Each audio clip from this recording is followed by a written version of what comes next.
Tada. Aduh kok gue deg-degan. Bye buat. Ya. Jadi San, ini episode keempat dari series Wah. yang lagi dibentuk. Apa tuh Tapi nama sekarang seriesnya? nama seriesnya tuh ngomongin hidup San. Oh berat. Nah kali ini, jadi gue lagi ngobrol kali ini sama Sania. Apa ya, pembahasannya tuh cukup sangat amat unik. Kita mau ngebahas tentang mental health issue, tapi lebih ke relate apa yang gue sama Sania alamin kayak gitu. Jadi mungkin sekarang lebih ke intro dulu kali ya Sania. Oh iya, benar. Mungkin Intro ya. bisa dijelasin kayak Sania Pakai tuh. CV nggak usah. Halo, siap melamar kerja ya. Hai, nama gue Sania. Biasa dipanggil Sania. Ya biasa dipanggil Nengok. San ya, Nengok. Maaf nggak lucu Nengok ya, nggak kurang. tuh. Kuliah, kerja juga. Kuliah semester 6. Udah mau lulus tahun depan Amin. skripsi. Amin. Nah, saya adalah salah satu dari banyaknya penyandang bipolar depresif. Kenapa disebut penyandang? Karena ini yang dibawa-bawa ibaratnya. Terus ya masih menjalani perawatan intensif di psikiater di Rumah Sakit San Carlos Jakarta.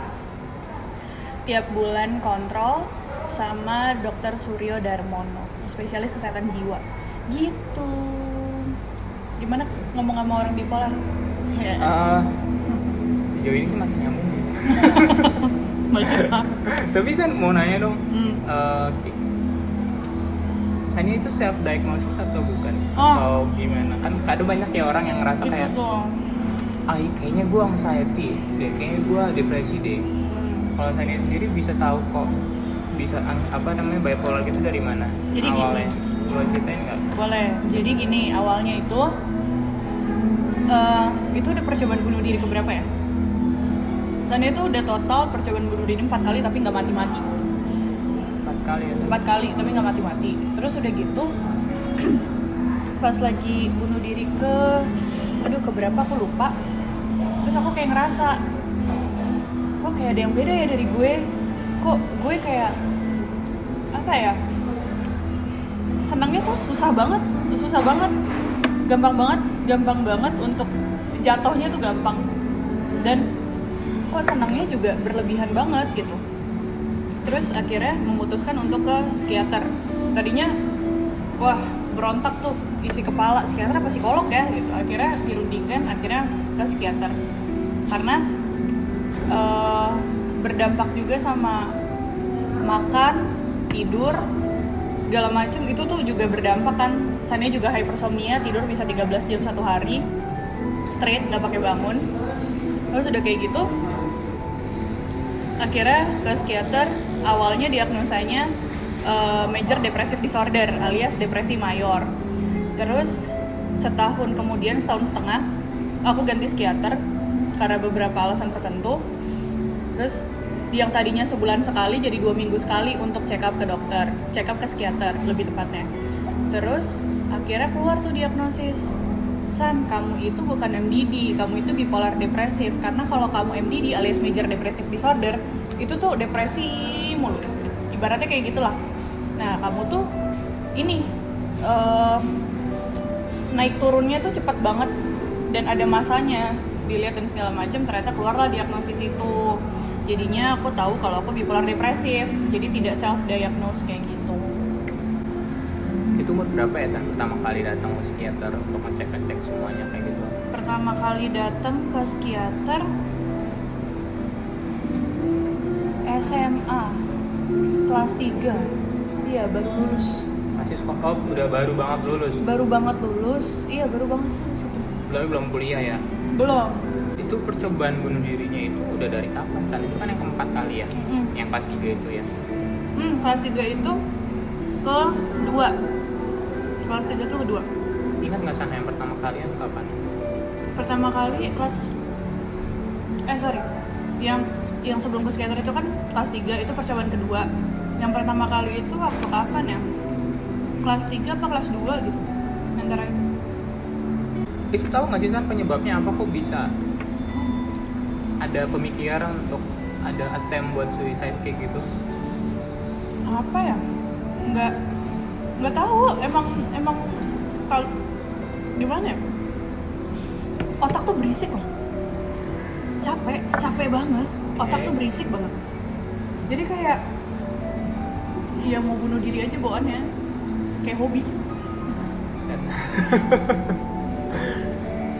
Kayak gitu sampai sekarang sih. Tapi total kalau sekarang udah berapa kali? Sama yang sekarang mah 4, baru 4. Kalau yang kemarin nggak terhitung? Nggak.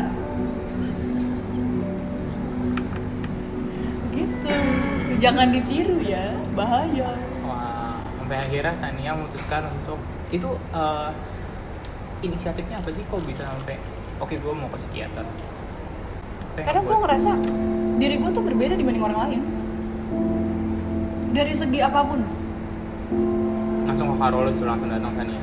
Iya, maksudnya dari segi gini, bukan kayak physically ya, kalau physically kan emang kita beda Nggak sama. kelihatan juga. Cuman kayak, kok mood gue gini banget, kok gue nggak kayak orang lain ya, kok jam tidur gue kok aneh banget.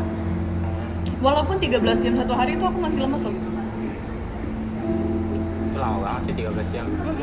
Straight. Dan kayak males, kayak bisa sampai males ketemu orang. Di tempat berisik tuh nggak bisa, bener-bener kayak ya rame banget, kayak waduh enggak. Jadi kayak semua orang tuh kayak misalkan ngomong nih, banyak orang yang ngomong kondisinya terus kayak aduh kayak ngerasa dipojokin, padahal mah sebenarnya nggak gitu. Ini awal banget lah sampai akhirnya memutuskan ke psikiater Iya, kayak gitu ya. iya. Kayak gitu. Tapi kalau misal nih waktu kita masih flashback ya, masih ingat-ingat yang zaman dulu. Kayak pernah nggak sih ngerasa kayak udahlah ntar juga hilang? Ada nggak sih? Ada di tahap itu nggak sih? Pernah, tapi gimana ya, karena udah kepikiran untuk, bukan kepikiran, karena terus dipikir kayak beda, jadinya kayak gue harus menemukan ini deh, menemukan apa namanya, jawaban kayak gitu. Tapi ada faktor eksternal nggak? Misalkan kayak ada ngomong Sania cerita sama orang lain, itu kayak coba deh, harus coba ke sini deh biar lo diperiksa, atau emang benar-benar murni dari pengetahuan Sania sendiri gitu? Itu ada, soalnya memang ada orang yang Sania ini beda, Temen SMA atau? enggak, pacarnya Lebih kakakku, tua? Oh, oke. pacarnya kakak sepupuku. Kayak dia ngerasa, dia ngerasa kayak kamu harus ngecek deh. Terus aku kayak gila, gue ke psikolog atau gue ke psikiater, gue gila dong gitu. Masih stigmanya masih kayak gitu. Ternyata enggak. Dan ya udah pas ngecek pertama juga oke kok, nggak semenakutkan apa yang dipikir. Boleh tau nggak sih San, ngeceknya tuh kayak gimana? Orang tuh mikirnya ya ngecek di psikiater itu serem, padahal mah enggak. Jadi gini, kayak dokter umum. Konseling nanya kenapa gitu. Iya, lebih ke apa yang dirasain. Iya. Enggak yang kayak kamu ada masalah keluarga apa gitu-gitu, enggak sih. Lebih ke jam tidurnya gimana, ininya gimana, apa segala macam gimana. Paling gitu. Terus itu bisa sampai kan tadi dibilang pertama kali dibilang major depressive disorder. Iya. Itu di tahap mana sampai kok akhirnya bisa ketahuan kamu ternyata itu bipolar gitu? Itu pokoknya setelah aku pindah dokter, dan itu kan 1,5 tahun kemudian. Ya itu 1,5 tahun, enggak 1 tahun apa 1,5 tahun kemudian aku pindah dokter. Terus gara-gara sebenarnya simpel sih, dokter itu aku lagi panic attack, kacau banget, parah separah itu. Aku lagi LDK dari kampus, aku dipulangin gara-gara aku bisa separah itu. Terus aku besokannya, aku harusnya kontrol psikiater memang. Besokannya aku langsung datang, ternyata dokter aku tuh lagi nggak ada. Dokter yang pertama. Terus adanya dokter Suryo nih, mau diinin nggak? Ya udahlah, daripada kenapa juga. Akhirnya langsung pindah ke dokter Suryo. Bukan karena dokternya jelek apa gimana, enggak, gara-gara dia nggak datang aja. Terus akhirnya dievaluasinya sama dokter Suryo, ya akhirnya sampai sekarang sama dokter Suryo gitu. Itu atau emang ada kemungkinan nggak sih dari awal ternyata memang udah bipolar atau Ada berkembang? kemungkinan, cuman memang aku datang pertama kali dan seterusnya itu dalam kondisi lagi masa depresi, Oke, jadi belum mostly kelihatan depresif, ya kali ya. belum kelihatan. Jadi baru 1,5 tahun itu baru benar-benar yang berkembang bipolar. Iya, ya. dan emang dokter yang pertama emang nggak banyak observe sih, nggak banyak nanya banget soal ini sampai nggak kepikir. Sampai aku ke dokter Suryo tuh kayak dia nanyain detail banget sampai yang nggak kepikiran sebelumnya jadi kepikiran. Oh iya ya, enggak dok, aku sebenarnya gini. Akhirnya kebuka, enggak, itu nggak MDD kamu tuh bipolar depresif alias bipolar 2 kayak gitu. Bipolar 2 tingkat 2 gitu maksudnya. Jadi ada bipolar 1 dan bipolar 2. Kalau bipolar 1 tuh manic, kita ngomongnya masa manic. Manic itu senangnya lebih dibanding orang normal. Seneng banget. Ada masanya manic sama depresi gitu. Ibaratnya kayak gitu. Nah, masa manic yang bipolar 1, manic itu lebih banyak. Bipolar 2, depresifnya lebih banyak. Udah gitu doang sih. Berarti udah berapa lama sih pengobatannya itu? Udah jalan 3 tahun berarti. Udah 3 tahun bahkan. Dan masih tetap di yang bipolar 2 itu. Oh, kalau di bipolar 2 itu udah setengah tahun lah, dari 1,5 tahun lebih, udah 2 tahun. Nah kalau sekarang udah masih tetap bipolar 2 berarti ya? Tetap dan akhirnya keluar diagnosis bipolar depresif alias bipolar 2, dan beberapa psikolog juga bilang, aku juga ketemu beberapa psikolog juga dan bilang kayak dia saat ini bipolar depresif. Gejala awal apa sih San? Kalau misalkan kayak gitu? Ini sih yang orang-orang ngiranya gejala tiap orang nih sama, padahal nggak juga. Oh beda-beda? Beda-beda. Kalau ada yang insomnia, ada yang hypersomnia. Aku dapetnya hypersomnia. Wah, mood itu kacau banget kak. Kalau kakak mungkin kayak seneng, happy, sedih tapi nggak sedih banget. Aku tuh kayak seneng banget, sedih banget. Segitunya. Terus apa ya? Panic attack aku juga panic attack. Little bit of anxiety, maybe. Iya, anxiety sangat. Tapi emang ada masanya sih kayak depresifnya lagi kapan. Itu ada periodenya gitu? Ada periode. Dan itu terjadwal atau kayak random? Itu tuh panic attack, depresif, manic, fase semua dalam bipolar depresif itu bisa terjadi kapan aja dan di mana aja. Liburan anak sekolah kali terjadwal. Ya enggak kan, make sure aja namanya orang nggak tahu ya. Iya ya Allah, bercanda.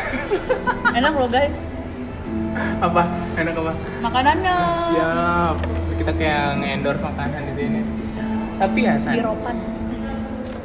base camp banget Ropan ya, aku sering banget bikin sini video.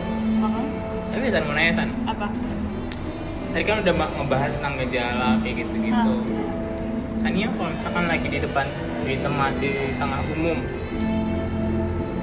kalau tiba-tiba Sania lagi nongol nih, datang dianya, kan random tadi Sania bilang. Wah kacau, itu lo pernah tuh kayak gitu. Nggak dijadwalkan, nggak kayak liburan Iya, sekolah kan. iya, itu ngaco sih. Itu biasanya Sania ngapain untuk bisa nanganin di tengah kondisi yang mungkin entah Minum itu- obat. Minum obat. Habis itu agak Pergi. little bit better habis minum obat. Enggak juga. Yang penting lebih tenang lah. Terus pergi.